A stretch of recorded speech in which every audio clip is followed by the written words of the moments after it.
Hi, in this session today I want to talk about vitamin K. And vitamin K is absolutely essential for blood clotting. In fact, the K comes from the German word coagulation, and that's where the K comes from. Somebody, obviously a German scientist, discovered it and called it K.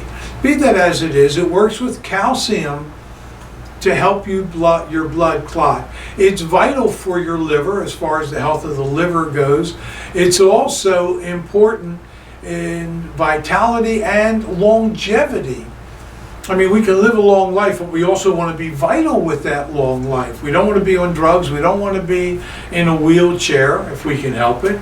And so obviously having a good, fabulous diet, an organic, rich diet, organic fruits, veggies, nuts, grains, minimum amount of flesh foods. I'm not a big proponent of protein.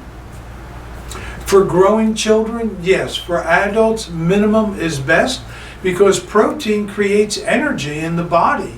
And sometimes too much energy, well, what are you going to do? You're going to burn out the body. Okay? So really reconsider your diet, and again, seek to get healthy. That will give you the longevity as well as the vitality. From a symbolic point of view, vitamin K represents a commitment. And look at the way it works with calcium strength. If you're committed to a project, to an endeavor, then you draw on your strength. The fact that it stops your blood from being lost means that there's no lack of faith and no chance of you losing faith as long as you're committed to your project. Draw on your strength, draw on your understandings, draw on your knowledge, and grow your knowledge base. Because, as I say, the more you know, the more you grow. So, pull what is within. In fact, there's a universal teaching that states, use what you have, more will be given. That's why it's important for you to go within, understand who you are, seek to understand even more about yourself. Because the second part of that teaching is, do not use what you have, and even that shall be taken from you. Sad but true. It's like the mind as a muscle. Either you use it and it becomes stronger, more flexible, or you don't, and what happens is we end up seeing senility and dementia and Alzheimer's to some degree.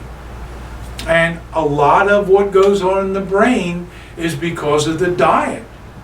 If your arteries here are all clogged up because you're eating too many fried foods, saturated fats, hydrogenated fats, well, guess what? You're cutting down the amount of blood, the amount of faith, the amount of oxygen, and your mind lives, your brain uses 25% of all your oxygen, and your mind lives on spirit.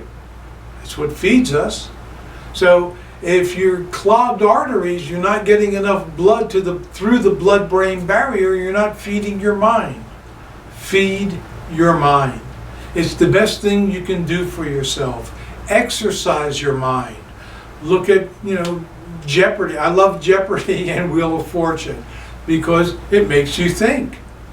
And there are other kinds of games out there that you should indulge in.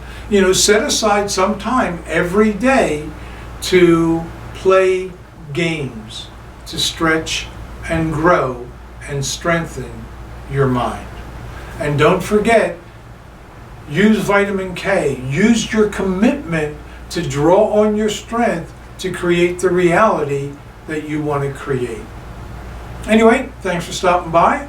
I hope that this will stimulate your commitment to be a better human being, a healthier human being, so you can live a longer life, sharing light, being an example for others to exemplify. Is that the right way of presenting that? To be an example to others that they will want to follow. At any rate, take care of yourself, be well, and thanks for stopping by.